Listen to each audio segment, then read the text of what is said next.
그날도 평소랑 다를 게 없었어요. 아침 일찍 눈을 뜨면 제일 먼저 식탁부터 봅니다. 손주들 도시락 싸야 하니까요. 김이 모락모락 나는 밥을 한 숟가락 떠서 김에 싸고 달걀을 부치고 소세지를 구웠죠. 애들이 좋아하거든요. 할머니 또 소세지예요 하면서도 결국 제일 먼저 그걸 집어먹어요. 그 모습을 보면 피곤이 싹 풀려요. 사람이 나이 들면 먹는 재미보다 누가 내 밥을 먹어주는 게 더 큰 기쁨이더라고요. 아들은 출근 준비하느라 바쁘고 며느리는 손주 둘 챙기느라 정신이 없어요. 저는 그저 조용히 옆에서 도시락통 뚜껑을 닫고 아이들 옷을 다려놓죠. 누가 시킨 것도 아닌데 그게 제 하루의 시작이에요. 그렇게 해야 마음이 좀 편하거든요. 그날도 밥상에 다 같이 앉아 밥을 먹는데 며느리가 말하더라고요. 어머니, 이번 주에 저희 가족여행 좀 다녀오려고요. 아이들 방학이라서요. 순간 멈칫했어요.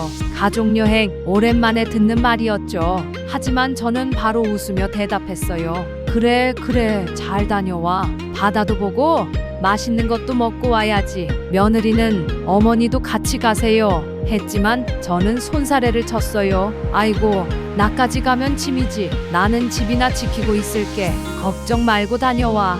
그 말이 내 입에서는 자연스레 나왔지만 속으론 이상하게 허전했어요. 그들이 여행 가방을 싸는 소리, 손주가 들뜬 목소리로 바다다 하고 외치는 그 소리를 들으니까 갑자기 집이 낯설어졌어요. 그날 밤 애들이 잠들고 불 꺼진 거실에 앉아서 TV를 켰어요. 화면엔 가족들이 여행지에서 웃으며 사진 찍는 장면이 나오더라고요. 그걸 보면서 나도 모르게 중얼거렸죠. 나도 저런데 한번 가봤으면 좋겠다. 그 한마디가 제 마음 어딘가에 오래 맴돌았어요. 평생 엄마, 시어머니, 할머니로만 살았는데 이상하게 그날은 그 이름들이 다 낯설게 느껴졌어요. 그런데 말이에요. 정작 나라는 이름은 언제부터 사라졌는지도 모르겠더라고요. 방으로 들어오니 구석에 오래된 가방 하나가 보였어요. 남편이 살아있을 때 시장에서 같이 산 가방이었죠. 단 한 번도 써본 적이 없어요. 그 위에 손을 얹으니 먼지가 묻어나왔어요. 이놈, 이제 좀 써야 되겠네. 그렇게 중얼거리고 불을 껐는데 그날따라 유난히 잠이 오질 않더라고요. 창문 밖에서는 벌레 우는 소리만 들리고 집안은 이상할 정도로 조용했어요. 그 고요함 속에서 문득 그런 생각이 들었어요. 내가 없어도 이 집은 잘 돌아가겠구나. 그리고 그 순간 마음이 이상하게 편해졌어요. 슬픈데 후련했달까요? 그날 새벽 눈을 감기 전 마지막으로 이런 생각을 했어요. 그래, 이제 나도 한 번쯤은 내 인생 살아보자. 그 말이 제 가슴 속에서 아주 작게 하지만 분명하게 울리고 있었어요. 여행 가던 날 아침 며느리 식구들이 들뜬 목소리로 현관문을 나섰어요.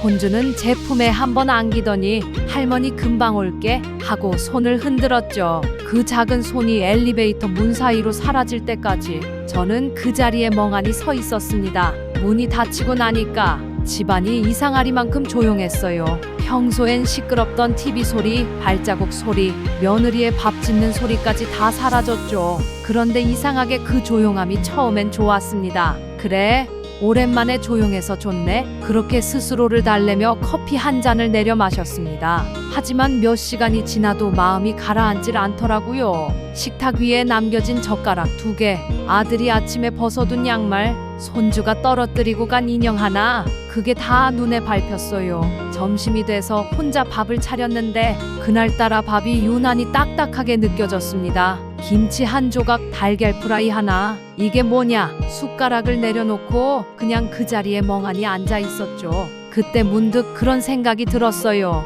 내가 이 집에서 없어도 다들 잘 살겠지. 그 질문이 머릿속에서 계속 맴돌았어요. 며느리는 좋은 사람입니다. 항상 제게 예의 바르고 음식도 나눠주고 말도 공손하게 하죠. 그런데 이상하게 그 따뜻함 속에서도 저는 늘 조금은 외로웠어요. 어머니, 쉬세요. 저희가 할게요. 그 말이 고마우면서도 서운했어요. 쓸모가 없어진 기분이랄까? 저녁이 되자 집안이 더 적막해졌습니다. 하루 종일 아무 말도 안 하다 보니 목이 막히더라고요. TV를 켜고 소리를 크게 틀었어요. 그런데도 그 소리가 이상하게 멀게만 들렸어요. 밤이 깊어지자 잠이 오지 않았습니다. 문득 서랍을 열었죠. 그 안에는 오래전에 정리해둔 서류 봉투가 있었습니다. 집등기 서류, 보험증서, 통장 사본. 그걸 꺼내놓고 한참을 바라봤어요. 이게 다 뭐라고? 평생 이걸 지키느라 살았을까? 그런 생각이 들더라고요. 그때 제 머릿속에 아주 오래된 기억이 하나 떠올랐습니다. 남편이 세상을 떠나기 전 마지막으로 했던 말이에요. 자기, 나 없어도 너무 참지 말고 하고 싶은 거 하면서 살아. 그땐 그냥 흘려들었는데 그 말이 이상하게 그날따라 마음에 남았어요. 그날 새벽 시계가 4시를 가리킬 때 저는 조용히 자리에서 일어났습니다. 창문을 열었더니 차가운 새벽 공기가 들어왔어요. 그 공기가 어쩐지 좋더라고요. 그래, 나도 이제 좀 살아봐야겠다. 그 말이 입 밖으로 나왔습니다. 그 순간 가슴이 두근거리더군요. 이 나이에 무슨 시작이냐 싶으면서도 왠지 모르게 숨이 트였어요. 다음 날 아침 거울을 보며 머리를 빗었습니다. 오래된 잠옷을 벗고 옷장 속 깊숙이 있던 외출복을 꺼냈죠. 그 옷을 입으니 괜히 어깨가 펴지더라고요. 그래, 어디든 가보자. 그렇게 말하면서 미소를 지었어요. 식탁 위에 놓인 가족 사진을 바라봤습니다. 그 사진 속에서 저는 늘 맨 끝에 서 있었어요. 항상 배경 같았죠. 그때 처음으로 그 사진이 낯설게 느껴졌습니다. 이젠 나를 위한 사진 한 장쯤 만들어도 되겠지. 그렇게 속으로 말하고 등기 서류와 통장을 가방에 넣었습니다. 그리고 오래된 지갑 속 남편 사진을 마지막으로 꺼내 넣었죠. 현관문을 닫기 전 마지막으로 집안을 돌아봤어요. 이 집에서 웃은 날보다 울었던 날이 더 많았던 것 같아요. 그런데 이상하게 미련은 없었어요. 그냥 마음이 조용했어요. 그 조용함 속에서 확신이 생겼습니다. 그래, 오늘부터는 나로 살아본다. 다음 날 아침 햇살이 유난히 따뜻했어요. 창문을 여니 오랜만에 새소리가 들리더군요. 그 소리가 이상하게 낯설고 또 마음이 흔들렸습니다. 그날은 마음이 분명히 달랐어요. 오늘은 뭔가를 해야겠다는 생각이 들었죠. 조용히 옷장을 열고 평소 잘 입지 않던 외출복을 꺼냈어요. 남편이 생전에 사줬던 옷이에요. 그때는 아까워서 한 번도 입지 않았는데 오늘은 꼭 입고 나가고 싶었습니다. 머리를 빗고 작게 화장도 했습니다. 거울 속 제 얼굴을 보니 주름은 깊었지만 눈빛은 이상하게 또렷했어요. 괜찮아, 오늘은 나를 위해서야. 그 말을 하며 미소를 지었죠. 가방엔 등기 서류와 통장 그리고 남편 사진 한 장을 넣었습니다. 문을 나서기 전에 식탁 위에 편지 한 장을 써 내려갔어요. 얘들아, 나 너무 오래 이 집에 시어머니로만 살았던 것 같다. 이번엔 그냥 나로 살아보고 싶다. 너희는 너희 인생을 잘 살고 나는 내 인생을 조금이라도 찾아볼게. 너무 걱정하지 마라. 사랑한다. 그렇게 써놓고 볼펜을 내려놓는데 손이 조금 떨렸어요. 그 떨림이 무서움인지 설렘인지 잘 모르겠더군요. 현관문 손잡이를 잡으면서 한 번 더 집안을 돌아봤습니다. 이제 정말 끝이구나. 그 말이 마음속에 천천히 스며들었죠. 부동산까지 가는 길, 오랜만에 봄 냄새가 났어요. 길가의 핀 꽃, 버스 정류장 사람들, 모든 게 다 새롭게 보였어요. 이렇게 평범한 하루가 왜 이렇게 낯설까? 그 생각을 하면서도 발걸음은 점점 가벼워졌습니다. 부동산 문을 열자 젊은 직원이 놀란 얼굴로 절 보더군요. 어머님, 이 집 정말 파시겠어요? 그래요. 이제는 정리해야죠. 그 아이가 잠시 제 얼굴을 보더니 고개를 끄덕였어요. 계약서에 사인을 하는 순간 가슴 한쪽이 시원하면서도 텅 비는 느낌이 들었습니다. 펜을 내려놓고 한숨을 쉬었죠. 그래도 후회는 없어요. 이젠 나 좀 살고 싶네요. 그날 저녁 은행에서 통장에 남은 돈을 전부 찾았습니다. 지갑 안에는 현금 몇 장, 신분증 하나, 그리고 남편 사진뿐이었어요. 길을 걸으면서 문득 하늘을 올려다봤습니다. 파란 하늘이 눈부시게 예뻤어요. 그 순간 정말 오랜만에 살아있다는 기분이 들었습니다. 며느리 식구들이 돌아왔을 때쯤 저는 이미 기차 안이었어요. 창밖으로 도시가 점점 멀어지고 햇빛이 서서히 사라졌습니다. 기차가 커브를 돌 때마다 마음속에서도 무언가 하나씩 내려놓는 기분이었죠. 그 시간 집에서는 며느리가 편지를 발견했을 겁니다. 나도 한 번쯤은 내 인생을 살아보고 싶다. 짧은 문장이지만 내 평생의 마음이 다 담겨 있었죠. 며느리와 아들은 그 편지를 읽으며 얼마나 놀라고 또 속상했을까요? 하지만 이상하게 그 생각을 하면서도 눈물이 나지 않았어요. 오히려 마음이 차분했습니다.